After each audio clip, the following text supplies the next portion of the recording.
Welcome to the first shopping trip video.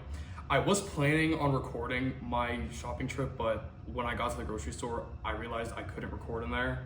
And there also just wasn't a good angle to like sneak in my phone and like set it on the cart. So I ended up going in and it was pretty fast anyways. So it wouldn't have been like completely necessary to record, but I think instead I'm just gonna talk about types of foods like in every macronutrient category and what I personally do, whether I'm bulking or cutting, and specifically what kinds of foods I get, just to give you an idea of good choices for bulking or cutting.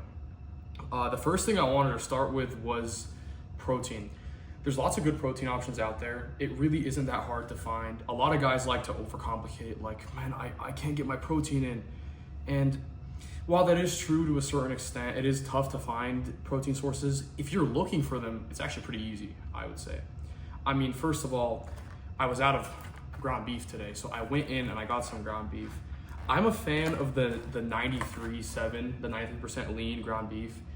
It tastes a little bit better in my opinion than the ultra lean 96%, 97% ground beef. If you're looking for like an extremely low calorie ground beef, I would go with the 96 to 97 one. But if you're still okay with sacrificing a little bit of more calories for taste, I'd go with the 93.7. It's a great option. It's a great source of protein. I would be careful with having it every day though, just because it's a little bit high in fat. But per 4 ounces, you're looking at 160 to 170 calories and around 25 grams of protein-ish. You can look at the back of the label, of course, to check. But ground beef is great. You can mix it in with eggs. You can mix it in with rice. You can pretty much do anything with it. You can make taco meat with it. It's a very versatile option, and it's really easy to just like toss in a pot and have ready to go on a dime. That's one of my go-tos in college. Other high quality protein sources I'd recommend include dairy products like eggs specifically. I would also say things like, of course, chicken, fish, although I'm not a huge fish guy myself. Fish is great if you know how to cook it.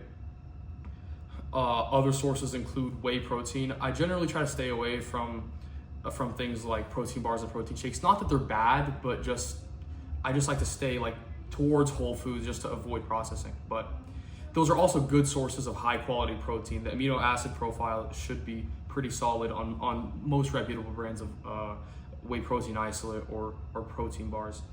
Some examples here. I like the Bear Bells.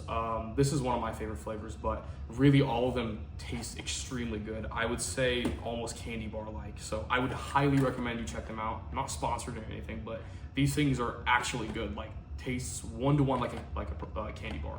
Highly recommend. Otherwise, this is a little bit more of a cost-effective protein option. These protein bars are a little expensive, I would say. I think this packet costs something like $12. But this entire thing, this is only for 4 bars. This comes with like, I want to say 12 bars, and the whole thing was like 17 bucks. So if you're looking for a more cost-effective option and you're willing to sacrifice a little bit of taste, I'd recommend these ones. The macros on both of these are pretty good. The Bear Bells run about 20 grams of protein for 200 calories, and then the pure protein bars go 180 calories for 21 grams of protein. They range a little bit, but they stay within those calorie and protein ranges. All great options. I'll also substitute in some reduced fat peanut butter. That's the PB2 or the PB Fit, if you know those. Those are also solid sources of protein if you wanna just like add those in.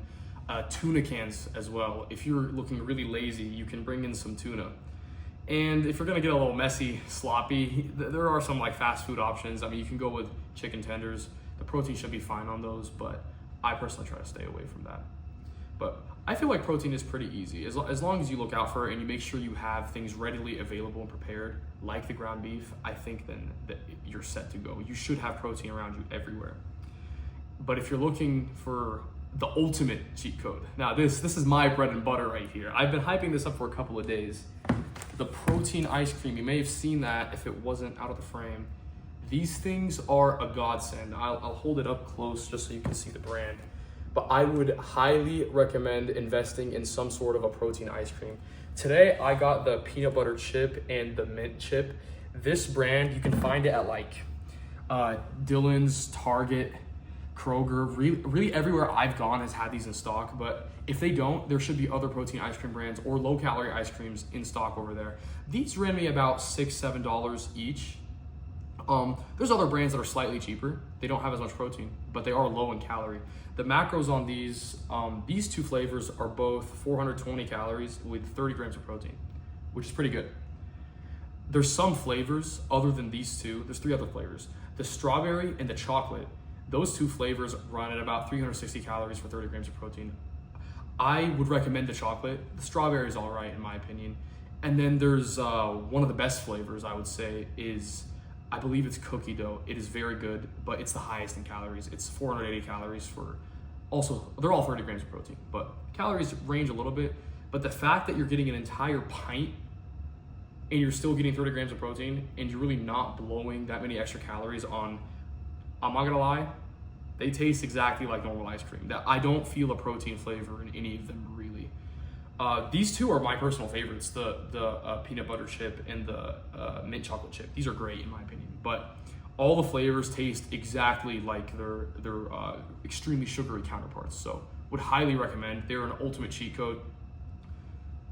You should try them out.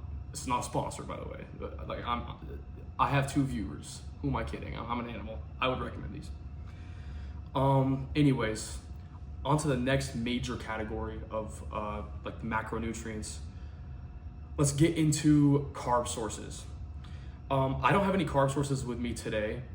I'm talking traditional carbs, like like your rice, your potatoes, but really I'd say that's the most simple. Most people aren't really lacking on carbs. I mean, you'll find carbs in everything. Even these bars I have around me have carbs in them. For example, I think this is a decent source. The RX bars, I know most people don't like them, but they're a very healthy option. They have a little bit of protein in them and some healthy stuff to supplement in around 23, 24 grams of carbs. It's good as a pre-workout snack.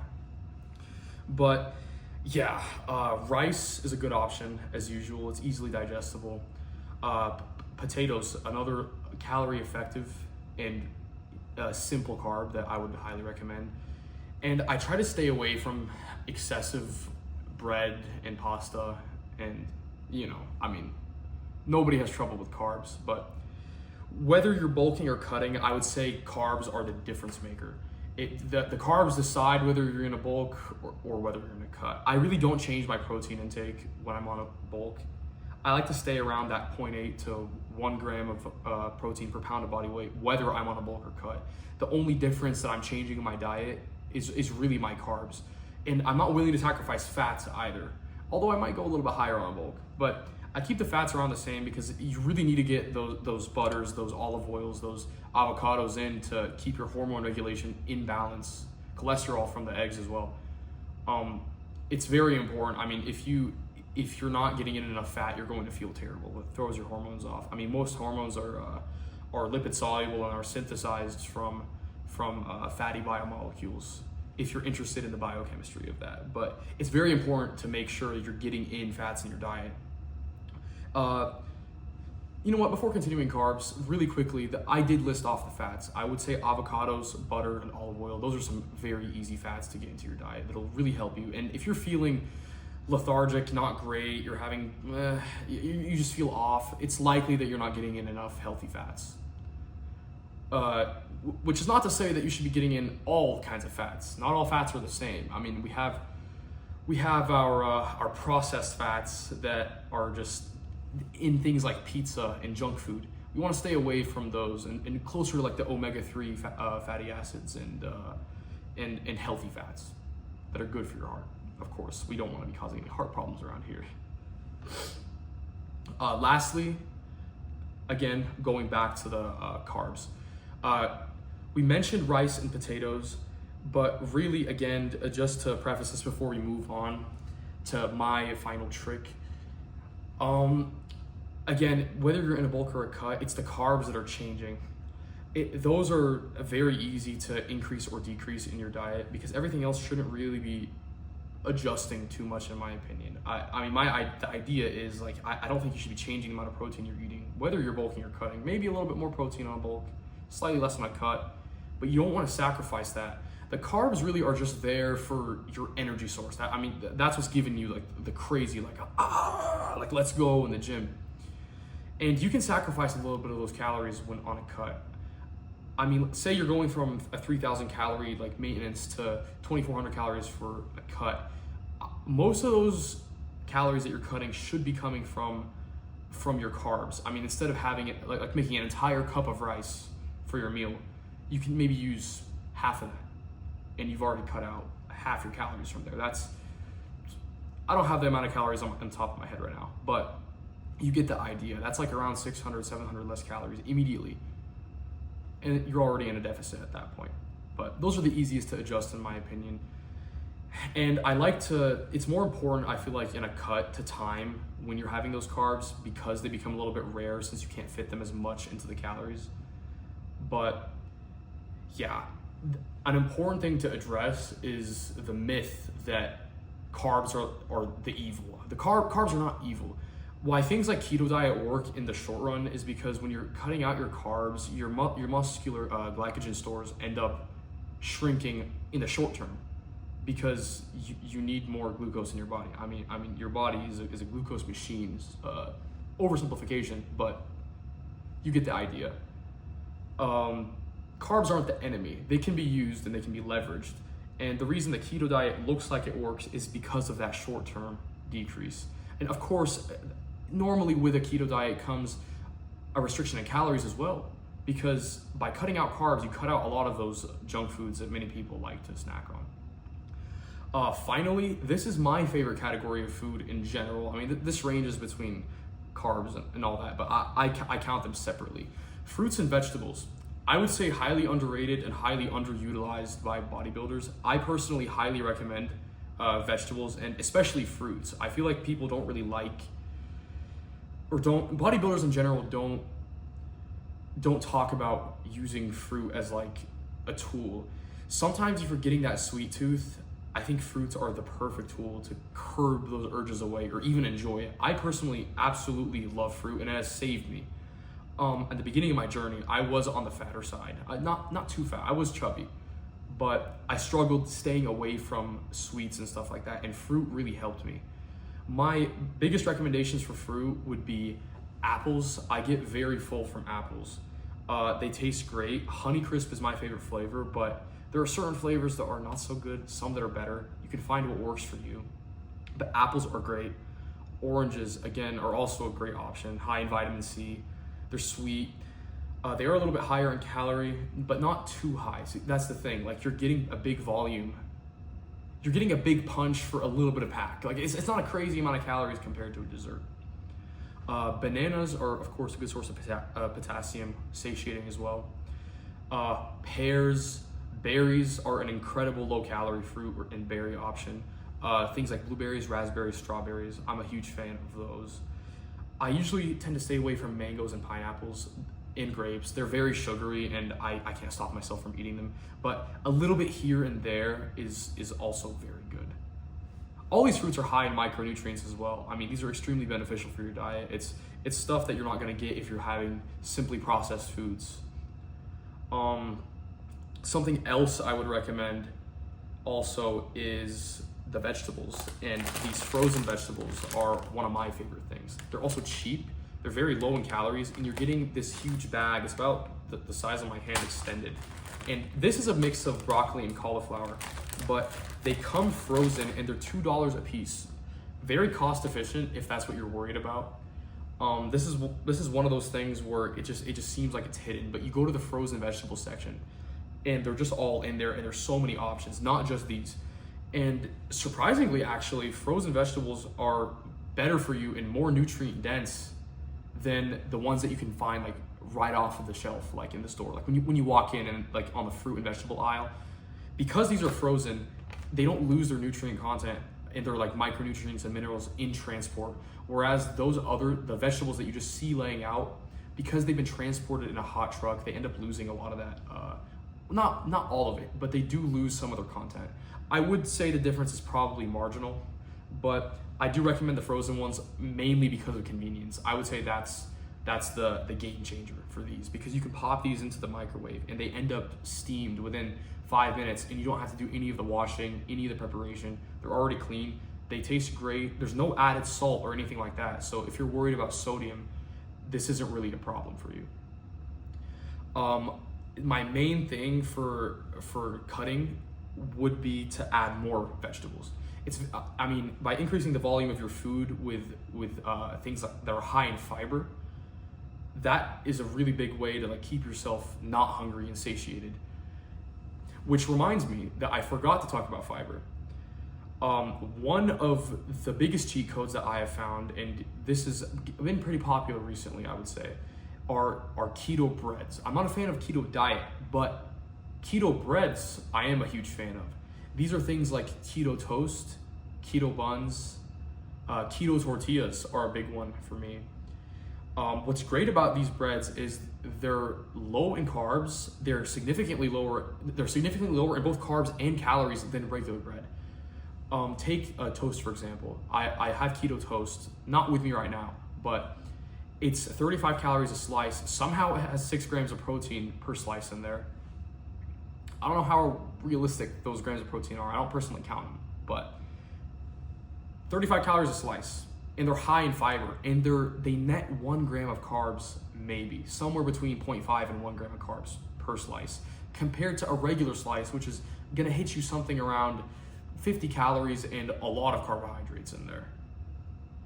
You get the idea. But by substituting in high fiber foods, such as the little cheat codes with the keto tortillas and using low fat cheeses for low fat, low carb quesadillas, fiber is good for keeping you full. I mean, taking the hit on the carbohydrates is a little tough sometimes on the cut, but it can be augmented by an increase in fibers, such as vegetables, such as the keto breads and whatnot. And one last thing to address is quality of protein. Quality of protein to me is it's one of the most important factors when it comes to building muscle. I mean, ultimately that's the goal of that's my goal in the gym. When I go in and I'm lifting the weights, I want to make sure I'm building muscle as efficiently as possible. And assuming perfect sleep and everything else is in good condition, a difference in protein quality can really change how your body is like utilizing the protein to build it up. I mean, it's used in the same way, but it might not be used as efficiently if it's coming from like lower amino acid profile sources. I'm being a little murky here, but I'll give an example to see if this makes sense.